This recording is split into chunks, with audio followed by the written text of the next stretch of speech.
Traveling between two large cities within the same state in the Midwestern U.S. in daylight is a surprisingly uncommon proposition in the modern era. The personal vehicle is the option for which state transportation budgets are tailored. For our trip to St. Louis, Missouri, we made the jaunt more or less directly south from St. Paul, Minnesota via the Avenue of the Saints in our later model Volkswagen Jetta. It's a geographically varied drive through a modestly populated part of the country devoted to agricultural and industrial production. A drive that has not had a passenger rail alternative on any similar corridor for many decades. Presently, to reach St. Louis from St. Paul by rail requires first being lucky enough to depart less than 3 hours late via Amtrak's eastbound Empire Builder, Train 8. Also then to be lucky enough not to incur additional delays en route so as to be able to connect to Lincoln Service Train 307 in Chicago, and then on to St. Louis for a total travel time of about 16 hours, not figuring in delays. Versus half of that by the direct route by personal vehicle with rest breaks figured in. Such is the effect of budgetary consolidation over the decades. Direct public transportation between major cities occurs increasingly during overnight hours, with first or final segments often requiring proportionally more time devoted to the trip. Frequent daylight public transportation service between major cities within any state has the power to transform both the lives of the public that use the service, as well as the prosperity of the communities which it serves. Outstate Midwestern rail operations are typically that of freight, but Amtrak's Central Illinois high-speed corridor that sees 5 trains daily in each direction across that state has formed a passenger service structure that allows for 2 daily trains in each direction to extend beyond St. Louis, serving outstate Missouri and Kansas City, Missouri. 1 train in each direction is a daily round trip between only St. Louis and Kansas City, and the other train originates in or continues on to Chicago as a second daily train between Chicago and Kansas City, all along the same corridor. These trains presently carry the name Missouri River Runner. Today we're at St. Louis's Gateway Intermodal Station to ride the 810 train to Kansas City. We utilized the Park and Ride at Metrolink Shrewsbury Station, the endpoint of the Blue Line LRT, as our parking spot away from downtown for the day. In the coming weeks, we'll take a closer look at Metrolink, but suffice it to say today found us alighting at Civic Center Station and making the left off the platform to access Gateway Intermodal Station. Union Station isn't where Amtrak operates out of any longer, but it is an adjacent Metrolink stop and arguably within walking distance to the Amtrak station should one mistakenly alight at Union, which is now a shopping, entertainment, and hotel property. Entertaining in all its own ways is St. Louis Gateway Intermodal Station. The street side half of the station contains coach bus service boarding gates, Greyhound being the primary service provider. St. Louis Metro City buses all load via island platforms adjacent to the station at the Civic Center LRT station off to the east. What we've come for today is on the south side. The Amtrak lining up for coach passengers area? Nope. We're on a points run, out 2 stops to Washington, Missouri, and we're headed to the business class waiting room today. Similar to the lounge in St. Paul, the room is quiet, with some shaded windows looking upon the taxi loading platform, a couple small fridges containing very small bottles of drinking water, a pseudo kitchenette without appliances, comfortable seats, and a private bathroom featuring an average set of amenities with above average cleanliness. If you're traveling as a business class or sleeping car passenger, access to the room is at no extra cost. Boarding announcements are called here over the PA system, though conductors, station agents, and sleeping car attendants have been reputed to make personal appearances at the door to direct passengers to their trains as well. We're looking at a nearly on-time boarding call for our train, number 311. Taking the passageway over the active rails, the train appears to have a decent number of boardings today.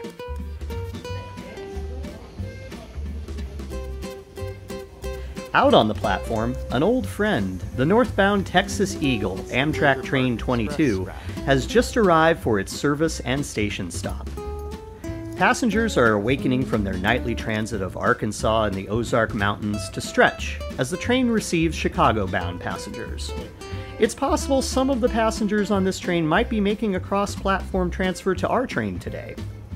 Passing Amtrak's new Venture coaches, we catch sight of our car, an older Amfleet 1 Cafe business class car just behind the locomotive, which is a Siemens Charger. I'd been keen to take this trip as a way to get us out of the city for a daytime during our 3-night early fall trip. But mostly I wanted to try out this railcar and its business class setup. The seats feel similar to an Amfleet 1 coach seat, post-refresh, but there are subtle sensory differences. While worn upholstery is showing through and my wife's tray table latch was seized shut, the area still has a comfortable feel. There was not much horn from the locomotive through the first 2 segments of the route we'll be taking, so the overall feel of the coach was serene. Departing a few minutes late, the train crawls out of the yards, forming the southern boundary of St. Louis's downtown core. We'll run west alongside Metrolink right-of-way for a bit, then continue on our Union Pacific subdivision as we graze backyards and golf courses on our way to our first station stop in the suburb of Kirkwood. Independence, Kansas City.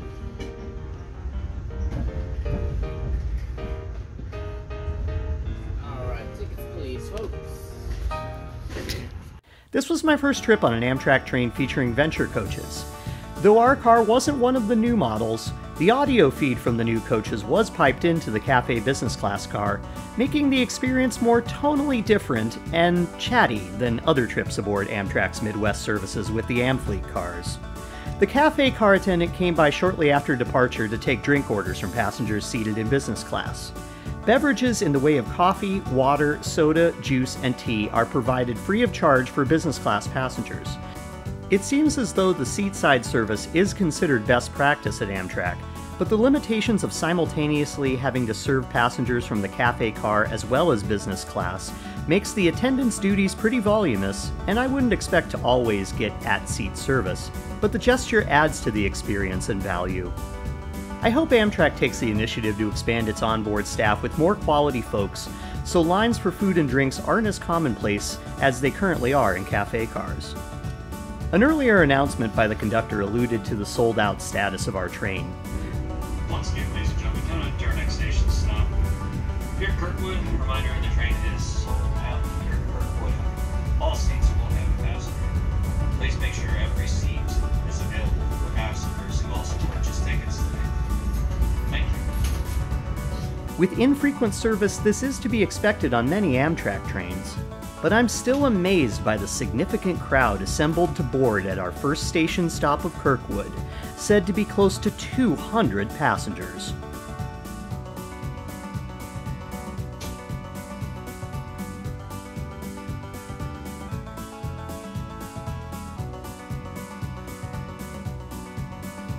This is an instance of suburban demand for intercity public transit service connecting with the community that it serves.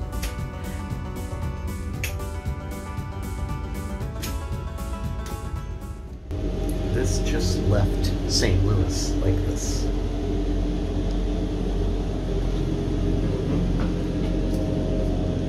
Oh, that's not that bad. We just don't know how to do things here. Oh god, it's so nice and worn out. Yeah, oh, crusty. Oh, where's the paint going? We don't know. Going down there somewhere. Oh, what's that guy? Huh? Hello? There you are. That's where the oxygen comes from. Lighting, so we don't have to poop in the dark. Thanks, Amtrak. It's not really flickering. Now loaded with passengers, our train departs Kirkwood, giving us a half hour to relax with snacks, recline with foot and leg rests, and run the line toward the Missouri River, the longest river in North America.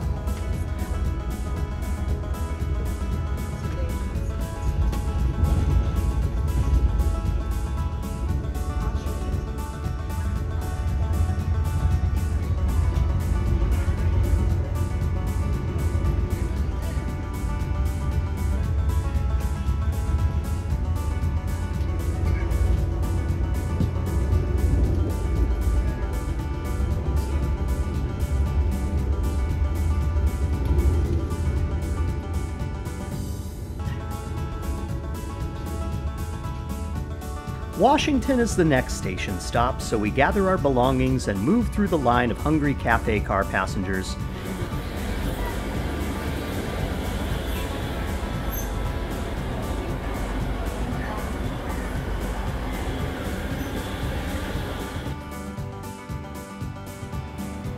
Alright, now we're in Washington.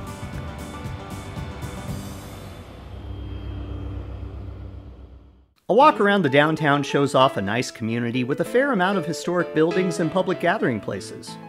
Antiques, a local history museum, restaurants, and a weekend farmers market in Washington are all accessible by rail from St. Louis or Kansas City and other central Missouri communities thanks to this Amtrak service. It provides revenue for businesses and increases tax revenue for the city. The station is well taken care of with restrooms, local wayfinding information, and an art gallery featuring local works for sale.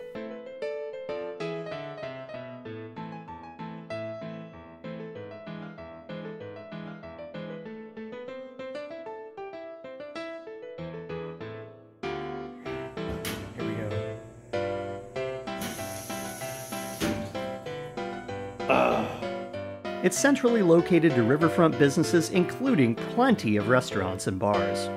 In Missouri, of all places, there is a transit-influenced community that anyone can enjoy on any day of the week. Our lives are often set by the commutes we make. For us, this was an extraordinary day trip to a community just about 30 miles further west of our suburban hotel. We could have simply driven to Washington instead of going downtown to St. Louis. But the onboard experience of the train is more peaceful than constantly navigating new places. Setting one's trip according to the experience of Amtrak causes you to ideally arrive refreshed, ready to explore a place beyond the train. And while the convenience of going anywhere in a personal vehicle is lucrative, devoting part of even a single day of a trip to getting out by rail is sure to bring unexpected enlightenments. The random assortment of passengers with their stories and attitudes blend together as a community forms for the hours which they're bonded by rails. Even as we awaited our return train home through a delay that approached 2 hours due to a sudden need to fix part of the rails between Jefferson City and Herman further down the line, the stoic old design elements of the station and town buildings are enough warm entertainment for my family as we're happily disengaged awaiting our return joyride. I did talk with a few passengers who were unfortunately less likely to make their Chicago connections due to our train's delay. Amtrak, with some post-trip line waiting, does compensate and/or accommodate passengers for delays, going as far as to often provide hotel accommodations for so-called misconnected passengers who were bound for overnight trains beyond connection cities. Don't worry, Amtrak's often late. Yes, you can go back to the bar, I often tell unfamiliar passengers awaiting late trains. Talk to customer relations on the phone prior to arriving at the destination station when your train is late as well. Compared to a lot of airlines, traveling on Amtrak fits pretty well into the foray of navigating travel interruption circumstances in America, whether they be operational or by historic design. You have to remember, it's a land-based transportation option from the 19th century that's only really in the 20th century in America when compared through a worldly lens. But just as we get this diatribe set up, our eastbound Charger-led train set comes into view, and we ready ourselves for its arrival.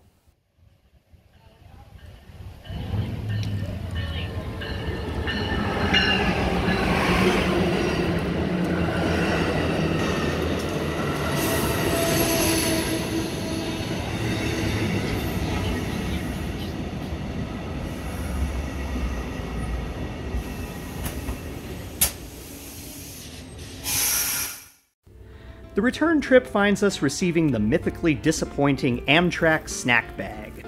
Unsealed during delays and given to passengers in both coach and business class, it's a small offering of sustenance that won't go stale in a warehouse, because there was only minimal flavor there to begin with in these snacks. No worries. Thanks, Amtrak. The most recent historic predecessors to the Missouri River Runner service were the Mules and the Rutledge. Both trains ran between Kansas City and St. Louis, but the Rutledge had designed Chicago connections as a complimentary service to the Abraham Lincoln and later the State House trains. The name Rutledge was in use until 2009 for the train, recalling the identity of a woman reputed by folklore to have been Abe Lincoln's first romantic interest of note. Since this train continues to Chicago, I'd consider this, our train 318, to be the successor to the Rutledge, a name that begs historic inquiry that I'd like to see be unnecessarily returned to denote this service.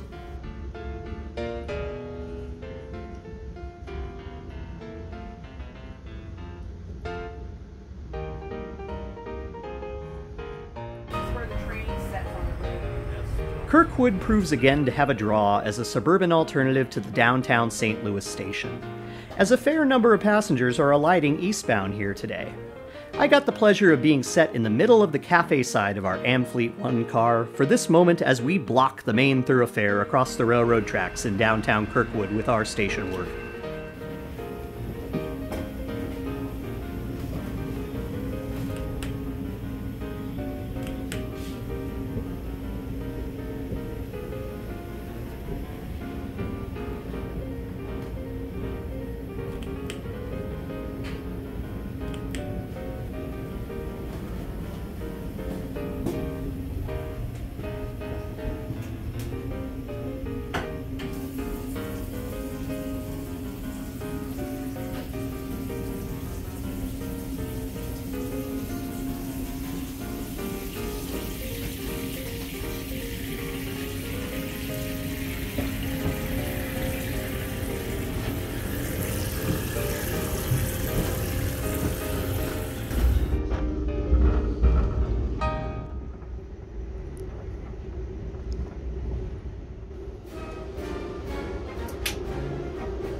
Coming back into St. Louis proper, we make our way toward downtown, bypassing the former passenger rail Union Station prior to arrival at Gateway Intermodal.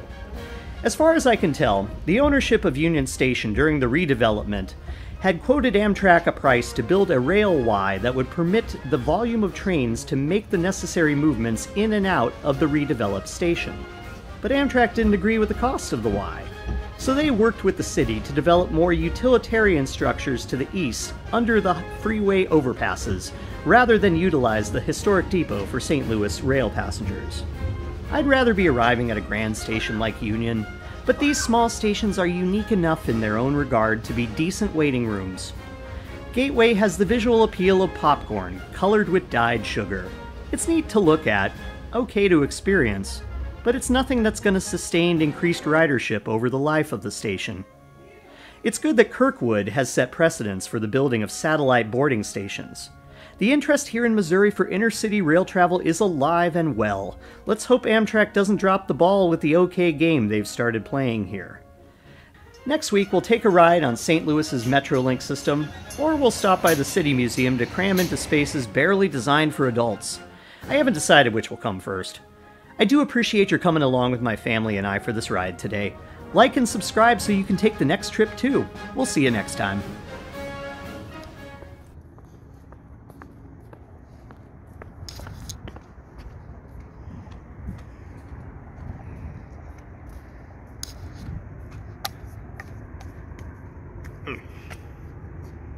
That's that bit right there. And then go down in there. That's that bit right here.